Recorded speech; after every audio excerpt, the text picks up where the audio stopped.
Hi hi hi అండి. రైతా, how are you? నమస్తే అండి. నమస్తే. ఫైన్ నేను హాయ్ అంటుంటే మీరు నమస్తే అంటున్నారు. How are you? Fine fine. How are you? Very very very nice to meet you. I'm same to very you అండి. Very grateful same to meet you. Actually నిజంగా నాకు ఎక్కడో ఒక మారుమూల పల్లెటూరుకి వెళ్ళినట్టు ఉంటుంది. అక్కడ చూస్తే ఆవులు, ఇక్కడ చూస్తే గేదెలు, కొబ్బరి చెట్లు, అద్భుతమైన హౌస్. థ్యాంక్ యూ అండి. ఇంత అందమైన ఇంట్లో అందమైన మీరు. థ్యాంక్ యూ అండి.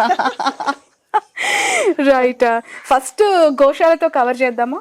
ఫస్ట్ అది కవర్ చేద్దాం. సో ఒకటి కాదు, ఈ ఇంటి గురించి, ఈ ఇంట్లో ఉన్న మనుషుల గురించి చాలా విషయాలు తెలియజేయాలి. ఎందుకు అంటే కమింగ్ జనరేషన్స్ పొల్యూషన్ నుంచి దూరంగా ఉండాలి, లేదంటే మంచి sustainable life, organic way of living ఎలా ఉండొచ్చో వీళ్ళు చేసి చూపిస్తూ ఉన్నారు.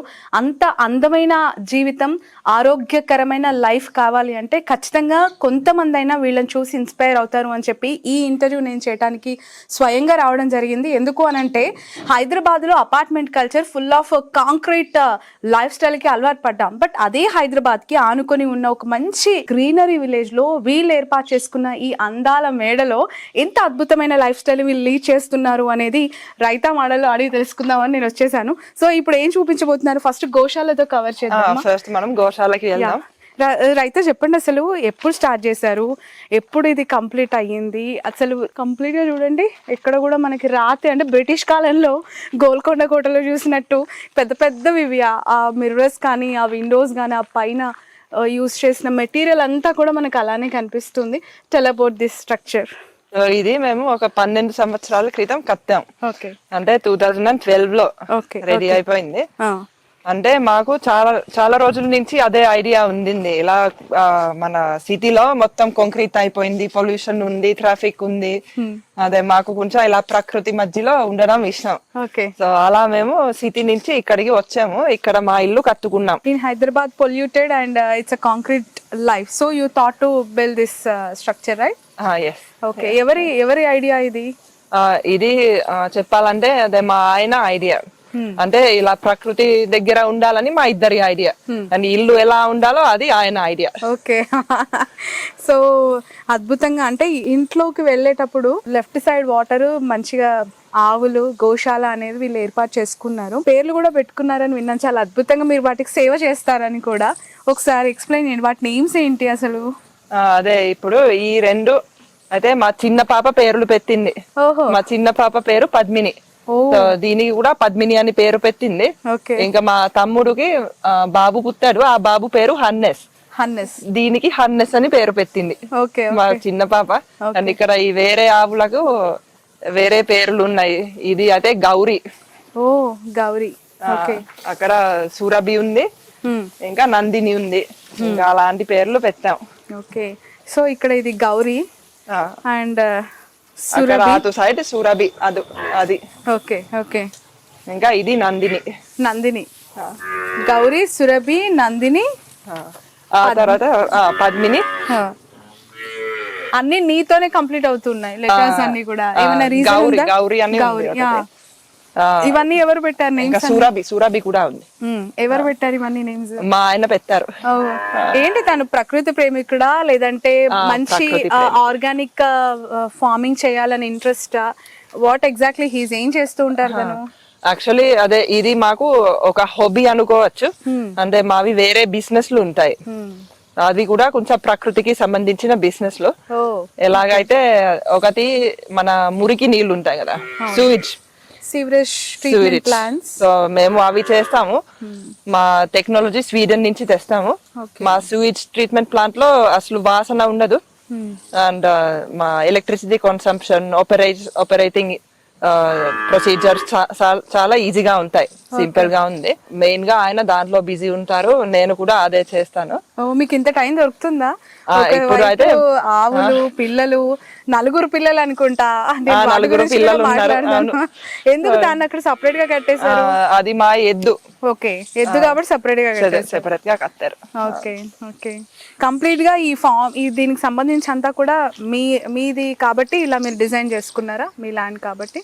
మా ల్యాండ్ కాబట్టి ఇలా డిజైన్ చేసుకున్నాము. ద వే ఆఫ్ లివింగ్, మీకు కావాల్సిన రైస్ మీ మామయ్య గారు చెప్తున్నారు, రైస్ కూడా ఆర్గానిక్ మేమే చేస్తాము అని చెప్పి. కూరగాయలు అలా ఇంకేమైనా పండిస్తున్నారా? అదే ప్రస్తుతం అయితే వరి పండిస్తున్నాము. ఇంకా మామూలుగా కూరగాయలు కూడా ఉంటాయి. ఇప్పుడు కొంచెం చిన్న బ్రేక్ తీసుకున్నాము కానీ మళ్ళీ వేయాలని ఉంది. ఓకే. అది ఎందుకంటే ఇప్పుడు మనం బయట నుంచి కొంటే దాంట్లో ఏ పెస్టిసైడ్ ఉందో ఏ కెమికల్ ఉందో మనకి సరిగ్గా తెలియదు. మనం సొంతంగా వరి పండిస్తే కూరగాయలు పండిస్తే అప్పుడు మనకి ఖచ్చితంగా ఐడియా ఉంటుంది మన ఆహారం అంతా బాగుంది, దాంట్లో ఒక్క ఇలా టాక్సిక్ సబ్స్టెన్స్ ఏమి లేదు. సో అలా అనుకుని మా ఆయన ఇది కూడా మొదలు పెట్టారు. Okay okay. సో ఎన్ని లీటర్స్ మిల్క్ వస్తుంది ఎవ్రీడే మీకు దీని నుంచి? ఈ ఆవులు కొంచెం తక్కువ ఇస్తారు, దేశీ కావ్స్ కాబట్టి. సో ఒక్కొక్క ఆవు ఒక 1.5 లీటర్స్ ఇస్తుంది. ఇప్పుడు 2 ఇస్తున్నాయి. ఓకే. మాకు 3 లీటర్లు వస్తాయి.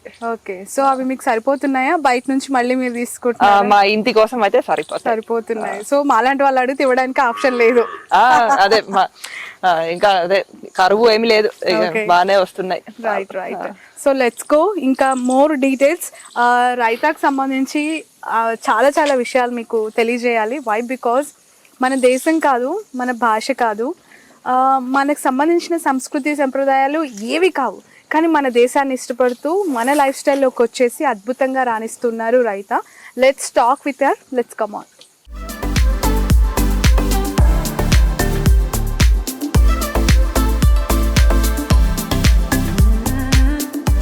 సో కంప్లీట్లీ ఎంట్రన్స్ లోనే ఆకట్టుకునే గోశాల అద్భుతంగా ఎక్స్ప్లెయిన్ చేశారు కదా రైతా. ఇప్పుడు let's talk about her details. నిజంగా ఇంగ్లీష్ లో మాట్లాడాలి అంటే కొంత ఆలోచించాలి తన దగ్గరకు వచ్చినప్పుడు. ఎందుకు అని అంటే మన భాష మన సంస్కృతులను అడాప్ట్ చేసుకొని అవన్నీ కూడా తను పుణికి పుచ్చుకొని అద్భుతంగా తెలుగులో మాట్లాడుతూ మన సంస్కృతి సంప్రదాయాలని ముందుకు తీసుకెళ్తూ ఉన్నారు. తీసుకెళ్లడమే కాదు, తను ఉంటున్న వే ఆఫ్ లైఫ్ స్టైల్ కూడా దానికి తగ్గట్టే తను ఎక్సలెంట్ గా డిజైన్ చేసుకున్నారు రైతా. నిజంగా చాలా చాలా అద్భుతంగా ఉంది. ఇల్లు, మీ వంటిల్లు, మీరు ఉంటూ ఉన్న నివాసం అండ్ ఎస్పెషలీ ఈ వెదర్ అంతా కూడా. అసలు చెప్పండి, ఎలా పరిచయము, అసలు ఈ జర్నీ ఇంతవరకు రావడానికి కారణాలు ఏంటి, అసలు మీ కనెక్ట్ ఎలా జరిగింది? అదే ఫస్ట్ నాకు మా ఆయనకి కనెక్షన్ ఎప్పుడు జరిగిందంటే అది 1997 లో అయింది. అంటే ఎన్ని సంవత్సరాలు అయింది? Near to 30 years of course. అప్పటి నుంచి మా ఇద్దరికి కూడా ఇలా ప్రకృతి, ఈ సస్టైనబిలిటీ ఇవన్నీ ఇష్టం. మేము దాని గురించి కనెక్ట్ అయిపోయాము. అక్కడ 1997 లో యాహూ చాట్ అన్న దాంట్లో మేము మీట్ అయిపోయాం. యాహూ చాట్ అంటే నేను స్కూల్లో ఉన్నప్పుడు ఇంగ్లీష్ ఇంకొంచెం బాగా నేర్చుకోవాలని నేను యాహూ చాట్ లోకి వెళ్ళాను. మామూలుగానే. అప్పుడే మీ ఏజ్ ఎంత? అప్పుడు నా ఏజ్ 14. ఆ ఏజ్ లో ఇలా జస్ట్ ఇంగ్లీష్ ఇంప్రూవ్ అవ్వాలని నేను యాహూ చాట్ లో చాటింగ్ చేసేదాన్ని. ఒక రోజు ఏమో ఈ ఇండియా నుంచి ఒక మనిషితో చాటింగ్ చేశాను. చాలా డిఫరెంట్ గా అనిపించింది. అంటే చాలా మందితో చాటింగ్ చేస్తూ ఉంటే తెలుస్తుంది ఈ మనిషిలో ఏదో డిఫరెన్స్ ఉందని. అదే డెప్త్ ఎక్కువ అనిపించింది. ఆ తర్వాత ఇలా జస్ట్ మామూలుగా మేము ఫ్రెండ్స్ అయిపోయాం. అప్పుడప్పుడు ఆ యాహూ చాట్ లో మీట్ అయిపోయే వాళ్ళం, ఈమెయిల్స్ పెట్టే వాళ్ళం. అప్పుడు ఈ మెసెంజర్స్ ఏమి ఉండే? ఆర్కుట్, యాహూ ఇవే కదా అవే ఉండేవి. అప్పుడు వాట్సాప్ లో ఇవి ఏమి లేవు. అప్పుడు మేము ఫొటోస్ కూడా మేము పంపించలేదు. ఓకే. సో మెసెంజర్ లో కలుసుకున్నారు. సో అలా మీ ప్రయాణం స్టార్ట్ అయిందా? అలా స్టార్ట్ అయిపోయింది. ఆ తర్వాత ఏమో అదే మీట్ అవుదామని ట్రై చేసాము. మీరే మీ సైడ్ నుంచి? నా సైడ్ నుంచి నేను, ఆయన సైడ్ నుంచి ఆయన. Okay okay. ఎక్కడ కలుసుకున్నారు? ఫిన్లాండ్ వచ్చారా మీకోసం? ఆఖరికి ఫిన్లాండ్ రాలేదు, ఎందుకంటే ఫిన్లాండ్ వీసా అప్లికేషన్ కి వెళ్ళారు విజిట్ కి వద్దామని. అని అక్కడ వాళ్ళు అడిగారు, ఇప్పుడు నువ్వు ఫిన్లాండ్ ఎందుకు వెళ్ళాలని. అప్పుడు మా ఆయన చెప్పారు ఇలా ఒక అమ్మాయిని కలవాలని. వాళ్ళు ఏమన్నారంటే, లేదు నువ్వు మా దేశం వెళ్ళి మా అమ్మాయిల నుండి అక్కడి నుంచి తీసుకోవద్దని రిజెక్ట్ చేశారు. ఓకే. అయ్యో. So openly he said that. Openly చెప్పేశారు. ఓకే. ఆ తర్వాత నేనేమో ఇండియా వద్దామని ట్రై చేశాను కానీ మా అమ్మ వాళ్ళు ఒప్పుకోలేదు. అదే నువ్వు ఒంటరిగా ఎలా వెళ్తావు, వెళ్ళొద్దు అలా. నేను ఇక్కడికి రాలేకపోయాను. అలా అయితే ఆ తర్వాత మా అత్తగారు మా ఆయనకి ఒక ఐడియా ఇచ్చారు. అంటే సరే ఆ అమ్మాయి ఇక్కడికి రాలేదు, నువ్వు అక్కడికి వెళ్ళలేవు, చదువు కోసం నువ్వు యూకే వెళ్తే ఆ అమ్మాయిని అక్కడికి అయినా రాగలదు అని ఐడియా ఇచ్చారు. ఆ తర్వాత మా ఆయన యూకే వచ్చేసారు చదువు కోసం. ఆ యూకే అయితే మా అమ్మ వాళ్ళు కూడా ఓకే అన్నారు యూకే వెళ్ళొచ్చని. సో అలా మేము ఫైనలీ యూకే లో మీట్ అయిపోయాం.